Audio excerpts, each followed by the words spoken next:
Hello friends, welcome to crazy GK trick. Friends, Bangladesh की prime minister Sheikh Hasina ji 4 दिन की visit पर हैं इंडिया की। वो 5 सितंबर से लेकर 7 सितंबर तक इंडिया में ही रहेंगी। इस विज़िट के दौरान कुछ इम्पॉर्टेंट फैसले लिए गए इंडिया और बांग्लादेश के बीच। यहाँ पर आते से ही उन्होंने सबसे पहले प्राइम मिनिस्टर मोदी जी से मुलाकात की और ये बताया कि इंडिया उनके लिए सबसे इम्पॉर्टेंट और क्लोजेस्ट नेबर है, जिसके साथ बांग्लादेश 54 कॉमन रिवर्स को शेयर करता है और 4000 किलोमीटर से भी ज़्यादा लंबी बाउंड्री को शेयर करता है। यहाँ पर इंडिया और बांग्लादेश ने 7 एग्रीमेंट को साइन किया है, जिसके अंतर्गत railway, science and technology, space cooperation, media और वाटर शेयरिंग की बात की गई है। यहाँ पर मिस शेख हसीना जी का कहना था कि दोनों कंट्रीज़ ने हमेशा से ही अपने इश्यूज़ को रिजॉल्व किया है स्पिरिट ऑफ फ्रेंडशिप से एंड कोऑपरेशन से, और उनका यह मानना है कि अभी भी जो इश्यूज़ उनके बीच में हैं, जैसे कि तीस्ता वाटर शेयरिंग ट्रीटी को लेकर जो इशू चल रहा है, उसको भी दोनों कंट्रीज़ बहुत ही अच्छे तरीके से रिजॉल्व कर लेंगी। तो फ्रेंड्स, आज हम इस वीडियो में इंडिया बांग्लादेश रिलेशंस के बारे में बात करेंगे। यहाँ पर हम इस विजिट्स की जो हाइलाइट्स हैं, सबसे पहले उनको डिस्कस करेंगे। उसके बाद इंडिया और बांग्लादेश के बीच क्या क्या एरिया ऑफ कोऑपरेशंस हैं, उनको हम देखेंगे। उसके बाद हम देखेंगे कि क्या रीसेंट इश्यूज़ चल रहे हैं इंडिया और बांग्लादेश के बीच, और लास्ट में फ्रेंड्स हम डिस्कस करेंगे वे फॉरवर्ड। आइए सबसे पहले देखते हैं कि इस विज़िट के क्या क्या रीसेंट हाइलाइट्स हैं। यहाँ पर सबसे बड़ी जो न्यूज़ निकल कर सामने आ रही है कि इंडिया और बांग्लादेश ने पहला वाटर शेयरिंग एग्रीमेंट साइन कर लिया है और इसको साइन करने में लगभग 28 साल लगे हैं। ये वाटर शेयरिंग एग्रीमेंट साइन किया गया है कुशियारा रिवर पर, जो वाटर सप्लाई करती है आसाम में और सेलकेट रीजन में जो बांग्लादेश के अंदर है। तो फ्रेंड्स, ये एक बहुत ही हिस्टोरिक एग्रीमेंट है जो इंडिया और बांग्लादेश ने साइन किया है। यहाँ पर प्राइम मिनिस्टर मोदी जी ने भी बोला कि इंडिया और बांग्लादेश ने जिस तरह से जॉइंटली फाइट किया था 1971 में और बांग्लादेश को लिबरेट कराया था, उसी तरीके से वो स्पिरिट आज भी अलाइव है और उसी स्पिरिट के अंतर्गत इंडिया और बांग्लादेश अपने चैलेंजेस को कन्फ्रंट करते हैं और उसी के तहत आगे बढ़ते हैं। ये चीज़ दर्शाते हुए यहाँ पर मोदी जी ने बोला कि इंडिया और बांग्लादेश आने वाले समय में बहुत सारे एरियाज़ में कोऑपरेट करेंगे। यहाँ पर बांग्लादेश ने बताया है कि वो अपनी आर्मी को मॉडर्नाइज़ करना चाहता है। बांग्लादेश की आर्मी को मॉडर्नाइज़ करने का प्लान है, जिसको बोला जाता है फोर्स गोल 2030 तक बांग्लादेश अपनी आर्मी को न्यू वेपन से और न्यू इंफ्रास्ट्रक्चर के साथ मॉडर्नाइज़ करना चाहता है, और इसके लिए वो इंडिया की मदद चाहता है। आर्मी के मॉडर्नाइजेशन को ध्यान में रखते हुए बांग्लादेश आर्मी ने 3 आइटम्स को प्रोक्योर किया है इंडिया से, और ये प्रोक्योरमेंट हुआ है इंडिया की ही दी गई हुई लाइन ऑफ क्रेडिट से। फ्रेंड्स, लाइन ऑफ क्रेडिट के बारे में हम आगे बात करेंगे। यहाँ पर जो 3 चीज़ें बांग्लादेश ने ली हैं इंडिया से, उसमें से सबसे पहली है 5 ब्रिज लेयर टैंक्स लिए गए हैं, जिनकी कॉस्ट है $10 बिलियन। उसके साथ साथ 7 पोर्टेबल स्टील ब्रिजेस लिए गए हैं, जिनकी कॉस्ट है $2.2 बिलियन। इसी के साथ साथ 11 माइन प्रोटेक्टिव व्हीकल्स लिए गए हैं टाटा ग्रुप से, जिसकी कॉस्ट है $2.2 मिलियन। यहाँ पर हमने बात करी लाइन ऑफ क्रेडिट की। फ्रेंड्स, इंडिया ने बांग्लादेश को लगभग $500 मिलियन की लाइन ऑफ क्रेडिट दी है। Line of credit basically soft loan की तरह होता है। इंडिया ने लगभग 65 कंट्रीज़ को लाइन ऑफ क्रेडिट दी है, जिसके तहत इंडिया इन कंट्रीज़ को बहुत ही कम इंटरेस्ट रेट पे, नॉमिनल इंटरेस्ट रेट पर लोन देता है। इसका टोटल अमाउंट हमारे सामने आज की डेट में आता है $30.59 बिलियन। तो इंडिया यहाँ पर इतनी कंट्रीज़ की मदद कर रहा है। इसी के साथ इस लाइन ऑफ क्रेडिट के तहत लगभग 322 प्रोजेक्ट चल रहे हैं जो कंप्लीट हो चुके हैं, और इस वक्त 277 ऑन गोइंग प्रोजेक्ट्स हैं इस प्रोजेक्ट के तहत। गवर्नमेंट ऑफ इंडिया की स्कीम है Indian development and economic assistant scheme, जो इम्प्लीमेंट की जाती है एग्जिम बैंक ऑफ इंडिया द्वारा, जिसके तहत ही लाइन ऑफ क्रेडिट दिया जाता है दूसरी कंट्रीज़ को।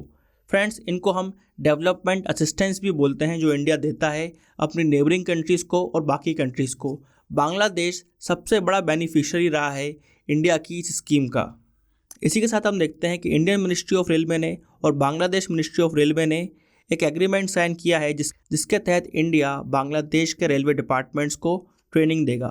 बांग्लादेश इस वक्त एक बहुत ही सीवियर एनर्जी क्राइसिस के दौर से गुजर रहा है। इसको देखते हुए मैत्री पावर प्लांट को यहाँ पर आगे बढ़ाया गया, जिसके तहत बांग्लादेश को 1320 मेगावाट की पावर सप्लाई मिलेगी। इस प्रोजेक्ट की टोटल कॉस्ट आएगी लगभग $2 बिलियन, जिसमें से $1.6 बिलियन फिर से इंडिया यहाँ पर डेवलपमेंट असिस्टेंस के तौर पर बांग्लादेश को देगा। इसके बाद हम देखते हैं कि दोनों कंट्रीज़ ने रूपसा रेल ब्रिज को इनॉग्रेट करा, जो कनेक्ट करेगा कुलना विथ मोगला पोर्ट से और इंडियन बॉर्डर के पेट्रापोल और गिरिडीह को कनेक्ट करेगा वेस्ट बंगाल से। बांग्लादेश की प्राइम मिनिस्टर इस विजिट में मुजिब स्कॉलरशिप्स को भी डिस्ट्रीब्यूट करेंगी। ये स्कॉलरशिप्स उन फैमिलीज़ को दी जाएगी जिनकी फैमिलीज़ ने पार्ट लिया था 1971 के वॉर में। लगभग 200 फैमिलीज़ को ये स्कॉलरशिप दी जाएगी। इन एग्रीमेंट्स के साथ साथ बांग्लादेश ने ये भी बताया है कि आने वाले समय में वो Mahindra XUV 500 of road vehicle भी इंडिया से खरीद सकता है, जिसकी कॉस्ट आएगी $2.35 मिलियन। हैवी रिकवरी व्हीकल्स भी खरीद सकता है, आर्म्ड इंजीनियरिंग रिकन्सनेंस व्हीकल्स भी खरीद सकता है, बुलेट प्रूफ हेलमेट्स भी खरीदेगा। इसी के साथ हम देखते हैं कि बांग्लादेश अपने ऑटोमोबाइल सेक्टर को भी मॉडर्नाइज करना चाहता है, जिसके तहत कंपनीज के बीच पार्टनरशिप चल रही है। बांग्लादेश नेवी ने भी बोला है कि उसको इंडिया की हेल्प लग सकती है लॉजिस्टिक शिप्स को प्रोक्योर करने में, फ्लोटिंग डॉक को प्रोक्योर करने में, ऑयल टैंक को प्रोक्योर करने में और साथ साथ एक ओशियन गोइंग टक को प्रोक्योर करने में। यहाँ पर इंडिया ने भी बताया है कि इंडिया यहाँ पर बांग्लादेश की हर संभव मदद करना चाहता है। इंडिया वैसे भी रिसेंटली अपना खुद का डिफेंस इंडस्ट्रियल बेस बना रहा है और उसके तहत जब दूसरी कंट्रीज़ इंडिया से डिफेंस इक्विपमेंट्स खरीदेंगी तो इंडिया को यहाँ पर डिफेंस मैन्युफैक्चरिंग में बढ़ावा मिलेगा। इंडिया ने बोला है कि इंडिया इस वक्त बांग्लादेश को artillery guns, mortars, rockets, missile, support vehicles, electronic and engineering equipments, radar, helicopters, military racks और शिप बिल्डिंग सर्विसेज दे सकता है। इसी के साथ इंडिया यहाँ पर अपनी एक्सपर्टीज़ को भी शेयर कर सकता है सी एंड एयरपोर्ट इंफ्रास्ट्रक्चर डेवलपमेंट के अंदर। इंडिया ने यह भी बोला है कि जो हाई टेक्नोलॉजी सेक्टर्स हैं जैसे कि information technology, cyber space, satellite and space technology, maintenance, local defence industry और ट्रेनिंग, इन सब सेक्टर्स में भी इंडिया और बांग्लादेश आगे जाकर साथ काम करते हुए दिख सकते हैं। तो फ्रेंड्स, हमने देखा कि इंडिया और बांग्लादेश के बीच बहुत सारे एरियाज़ ऑफ कॉपरेशन हैं।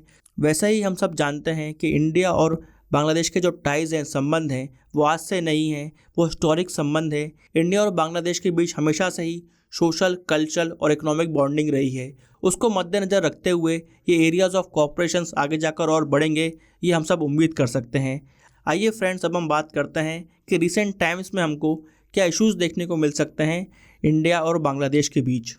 इस वक्त इंडिया और बांग्लादेश के बीच जो सबसे बड़ा इशू है वो है तीस्ता रिवर को लेकर। तीस्ता रिवर को लेकर वाटर शेयरिंग ट्रीटी इंडिया और बांग्लादेश अभी तक साइन नहीं कर पाया है और इस इशू को बांग्लादेश के पीएम ने इस बार भी उठाया। तीस्ता रिवर फ्रेंड्स ब्रह्मपुत्रा की ट्रिब्यूटरी है। ब्रह्मपुत्रा को बांग्लादेश में जमुना बोला जाता है और तीस्ता रिवर जाकर जमुना में मिलती है। ये हिमालय के चुनतेंग ग्लेशियर जो सिक्किम में है वहाँ से निकलती है, फिर वेस्ट बंगाल से होते हुए बांग्लादेश में जाती है। तीस्ता रिवर फ्रेंड्स बांग्लादेश के लिए बहुत इंपॉर्टेंट है। वो बांग्लादेश के खेती वाले 14% एरिया को कवर करती है और अप्रॉक्सीमेटली 70% पॉपुलेशन को लाइवलीहुड प्रोवाइड करती है। और साथ में ये रिवर वेस्ट बंगाल के लिए भी बहुत इंपॉर्टेंट है। तीस्ता को life line of north Bengal बोला जाता है और वेस्ट बंगाल की लगभग आधी डिस्ट्रिक्ट तीस्ता के पानी पर डिपेंडेंट है। इसलिए हम देखते हैं कि अभी तक तीस्ता रिवर का इशू रिजॉल्व नहीं हो पाया है। इसके बाद जो दूसरा इशू इंडिया और बांग्लादेश के बीच में है वो है चित्तागोंग हिल ट्रैक को लेकर। चित्तागोंग हिल ट्रैक्स पर चकमा कम्युनिटी रहती है और चकमा कम्युनिटी इंडिया में हमको मिजोरम के अंदर देखने को मिलती है। चित्तागोंग हिल ट्रैक अकॉर्ड साइन हुई थी 2 दिसंबर 1997 में और इस अकॉर्ड के अंतर्गत लॉ एंड ऑर्डर हैंडओवर करना था 3 हिल डिस्ट्रिक्ट काउंसिल्स को, जो हैं बंदरबन, खागराचरी और रंगामती में। यह अकॉर्ड 25 साल बाद भी फुली इम्प्लीमेंट नहीं हो पाई है और इस बात को चकमा कम्युनिटी ऑर्गेनाइजेशंस ने उठाया है। उनका कहना है कि इंडियन गवर्नमेंट, बांग्लादेश गवर्नमेंट और चकमा कम्युनिटी ऑर्गेनाइजेशन ही मिलकर इस इशू को रिजॉल्व कर सकते हैं। ये चित्तागोंग एरिया इसलिए भी इम्पॉर्टेंट है क्योंकि यहाँ पर लगभग 15 लाख रोहिंग्याज रिफ्यूजी हैं 2017 के बाद, जो म्यांमार के रखिन प्रोविंस से यहाँ पर आए हैं। इसलिए ये इशू इस वक्त काफ़ी न्यूज़ में भी है और बहुत इंपॉर्टेंट है कि इंडिया और बांग्लादेश इस इशू को जल्द से जल्द रिजॉल्व करें। तो फ्रेंड्स, ये 2 मेजर इश्यूज़ हैं जो इस वक्त हमको इंडिया और बांग्लादेश के बीच देखने को मिलते हैं। आइए फ्रेंड्स, अब हम उन पॉइंट्स पर नज़र डालते हैं जो हमको याद रखना चाहिए जब भी हम इंडिया और बांग्लादेश की बात करें। यहाँ पर बांग्लादेश इंडिया का सबसे बड़ा ट्रेड पार्टनर है साउथ एशिया वाले रीजन में। इंडिया और बांग्लादेश के बीच ज्वाइंट मिलिट्री एक्सरसाइज होती है जिसको बोला जाता है संप्रीति, और नेवी के बीच एक्सरसाइज होती है जिसको बोला जाता है एक्सरसाइज मिलान। इसी के साथ फ्रेंड्स, कुछ समय पहले ही ढाका से लेकर कोलकाता और कोलकाता से लेकर कुल्हाना तक रेलवे लाइन बनाई गई थी, और तीसरी रेलवे लाइन पर काम चल रहा है जो अगरतला से लेकर अकोरा रूट पर चलाई जाएगी। इंडिया और बांग्लादेश के बीच जो बाउंड्री है वो सबसे बड़ी इंटरनेशनल बाउंड्री है इंडिया की किसी भी कंट्री के साथ, जिसकी लेंथ है 4096.7 किलोमीटर्स। ये कुछ इंपॉर्टेंट पॉइंट्स हैं जो हमको याद होना चाहिए।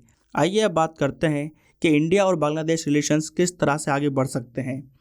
हमने देखा है कि इंडिया और बांग्लादेश के बीच जो रिलेशंस हैं वो लगभग 50 साल पुराने हैं। इंडिया सबसे पहली कंट्री थी जिसने बांग्लादेश को रिकॉग्नाइज़ किया था as an independent sovereign nation, और हमेशा से ही इंडिया और बांग्लादेश के बीच स्पिरिट ऑफ फ्रेंडशिप और कोऑपरेशन को देखा गया है। 1971 के वॉर में जिस तरह से इंडिया और बांग्लादेश ने फाइट की थी, उसकी वजह से जो स्पिरिट ऑफ फ्रेंडशिप है वो हमको आज भी देखने को मिलता है, और हर डिसीजन म्यूचुअल रिस्पेक्ट के तहत लिया जाता है इंडिया और बांग्लादेश के बीच। यहाँ पर दोनों कंट्रीज़ एक दूसरे को समझती हैं और इस बात को समझती हैं कि उनकी क्या नीड्स हैं और उनके क्या एस्पिरेशंस हैं। यही कुछ बेसिक पॉइंट्स हैं जिनके तहत इंडिया और बांग्लादेश के रिलेशंस आगे बढ़ते आ रहे हैं, और आने वाले वक्त में भी हमको इन्हीं वैल्यूज़ के साथ आगे बढ़ना चाहिए। यहाँ पर हमने रिसेंट टाइम्स में देखा है कि चाइना अपना इन्फ्लुएंस बढ़ाना चाह रहा है इंडिया के नेबरहुड में, और उसको काउंटर करने के लिए बांग्लादेश एक बहुत इंपॉर्टेंट कंट्री है। बांग्लादेश बहुत जल्द लीस्ट डेवलपिंग से डेवलप्ड कंट्री भी बनने वाला है, और इंडिया ने बोला है कि इंडिया और बांग्लादेश बहुत जल्द कॉम्प्रिहेंसिव इकोनॉमिक पार्टनरशिप एग्रीमेंट भी साइन करेंगे। तो इंडिया बांग्लादेश के लिए एक बहुत इंपॉर्टेंट इकोनॉमिक पार्टनर के साथ साथ जियोपॉलिटिकल स्ट्रेटेजिक पार्टनर भी रहेगा। इसलिए यहाँ पर इम्पॉर्टेंट है कि इंडिया और बांग्लादेश के बीच जो इशू हैं जो लंबे समय तक खिंचते चले आ रहे हैं उनको वो जल्द से जल्द रिजॉल्व करे, और इंडिया और बांग्लादेश मिलकर साउथ एशिया के डेवलपमेंट के लिए काम करें। तो फ्रेंड्स, यहाँ पर हमने डिस्कस करा recent scenario of India Bangladesh relations. आइए अब हम देखते हैं question of the day. Friends, यहाँ पर क्वेश्चन है कि which of the following states does not share boundary with Bangladesh. इनमें से कौन सी स्टेट बांग्लादेश से बाउंड्री शेयर नहीं करती है। ऑप्शंस हैं आसाम, मेघालय, सिक्किम, त्रिपुरा। इस क्वेश्चन का आंसर आपको कमेंट बॉक्स में देना है। फ्रेंड्स, यहाँ पर हमने इंडिया बांग्लादेश रिलेशंस को समझने की कोशिश करी। आई होप आपको ये वीडियो इन्फॉर्मेटिव लगा होगा। ऐसे ही वीडियो देखने के लिए इस वीडियो को लाइक करें, शेयर करें और हमारे चैनल को सब्सक्राइब करें। Till then friends, bye bye and take care.